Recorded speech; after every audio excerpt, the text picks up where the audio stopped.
पिता और पुत्र और पवित्र आत्मा के नाम पर आमीन। सबको जय यीशु।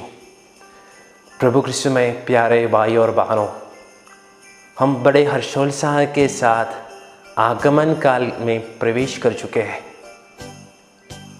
हर साल हम प्रभु ईसा मसीह का जन्मदिन मनाते हैं और इस त्योहार मनाने के लिए बहुत तैयारी करते हैं। हर साल हम एक क्रिसमस बहुत धूमधाम से मनाते हैं, लेकिन पहला क्रिसमस माँ मरियम और यूसुफ के लिए उतना सुगमय नहीं था। वो क्रिसमस मनाने के लिए माँ मरियम और संदी यूसुफ बहुत पीड़ा सह लिया है, बहुत कष्ट सह लिया है। इस दुनिया का मुक्तिदाता का जन्म एक मामूली चरनी पर हुआ है। शायद माँ मरियम और यूसुफ के मन में ऐसे सवाल आए होंगे कि प्रभु मेरे लाइफ में क्यों ऐसे, क्योंकि आपने अपने वचन द्वारा आकाश और पृथ्वी बनाया है, आप अपने वचन द्वारा सब कुछ रचना किया है, लेकिन ईसा मसीह का जन्म एक मामूली चरनी पर हुआ है। मानुषिक दृष्टि में सोचने से उसमें कुछ मतलब नहीं है। There is no logic behind this. एक बेवकूफ़ी है, क्योंकि हर एक चरनी, हर एक गौशाला प्रभु का योजना का प्रतीक है। प्यारे भाई और बहनों, हर एक चरनी, हर एक गौशाला is a symbol of God's plan. क्यों ईसा मसीह का जन्म एक गौशाला पर हुआ है? इसके पीछे एक कहानी है, एक पुराना कहानी। पुराना विधान में लोग पाप क्षमा के लिए जानवर की बलि चढ़ाती थी। निर्गमन ग्रंथ में ये बात हम बार बार पढ़ते हैं, जहां लोग पाप क्षमा के लिए जानवर को लेकर पुरोहित के पास, याजक के पास आते थे और याजक वही लोगों के लिए प्रार्थना करते थे और जानवर को बलि चढ़ाती थी, और वही कर्म द्वारा लोगों को पाप क्षमा प्राप्त करते थे। और नया विधान के ये मेमना है ईसा मसीह।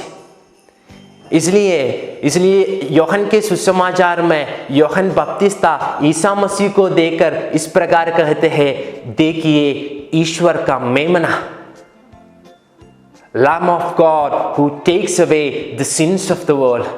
ये ईश्वर का मेमना है जो दुनिया का पाप हर लेने के लिए आए हैं। नया विधान का मेमना है ईसा मसीह।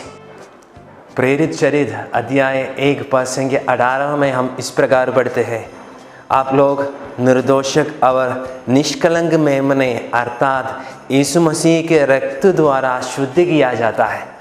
इसलिए नया विधान का ये मेमना है प्यारे भाई और बहनों, हमारे प्रभु ईसा मसीह। उन्होंने अपने रक्त द्वारा हमको अनंत जीवन प्रदान किया है। अभी शायद आप लोगों को इसका लॉजिक समझ में आए होंगे, क्यों हमारे प्रभु ईसा मसीह का जन्म एक गौशाला पर हुआ है। गौशाला पे कौन निवास करते हैं, कौन रहते हैं? एनिमल्स, जानवर रहते हैं, और नया विधान का जानवर है हमारे प्रभु ईसा मसीह। इसलिए पिता परमेश्वर को मालूम है कि अपने पुत्र को जन्म देने की सबसे उपयुक्त जगह एक गौशाला है। एक गौशाला ईश्वर का योजना का प्रतीक है। इसलिए फादर ने शुरुआत में बोला है, हर एक गौशाला, हर एक चरनी ईश्वर का, पिता परमेश्वर की योजना का प्रतीक है। वचन में हम इस प्रकार पढ़ते हैं, इस्यास नबी का ग्रंथ अध्याय 55 पद संख्या 9, जिस प्रकार आकाश पृथ्वी से ऊंचा है, उसी प्रकार प्रभु ईश्वर का सोच और विचार हमारे सोच और विचार से काफी ऊंचा है। इसलिए प्रभु की योजना हमारे जीवन में पूरी होने के लिए इस क्रिसमस सीजन में हम विशेष रूप से प्रार्थना करें।